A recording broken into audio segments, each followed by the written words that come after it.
Elo 3210. Dzisiaj nadchodzi premiera w poniedziałek, 9 września. Premiera na iPhone 16, 16 Pro. Dlaczego jeszcze jej nie ma? Dlatego, że za kilka godzin dopiero u nas już jest godzina 15, a jest kilka godzin różnicy, w związku z tym premiera za chwilę. Zastanawiamy się, czy kupić, czy nie. Wiadomo, czy 15 wystarczy, czy 16 będzie lepsza.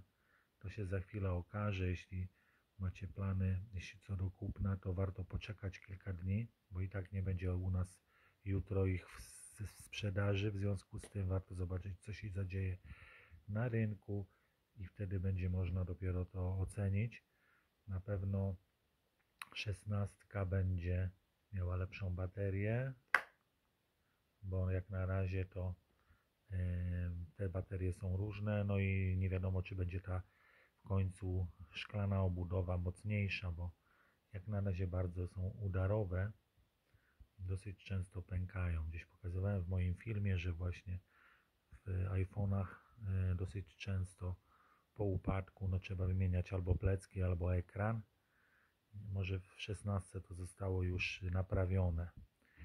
Oczywiście oprócz tego, że będzie USB-C, nie typowe iPhone'owskie łącze, to będzie jeszcze szybkie ładowanie i być może będzie trzymał 2-3 dni.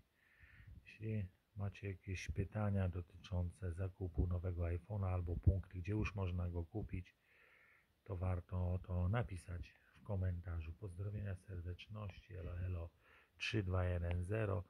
Ja jeszcze się zastanowię, bo mi na razie wystarczy 15 Pro, ale myślę jeszcze nad Maxem to się zastanowię, no bo kwestia Max to tylko będzie miał rozbudowaną pamięć, a to można zawsze sobie zrzucić do banku pamięci albo wykupić w iCloudzie troszeczkę więcej miejsca gdzieś w chmurze. Pozdrowienia, siema.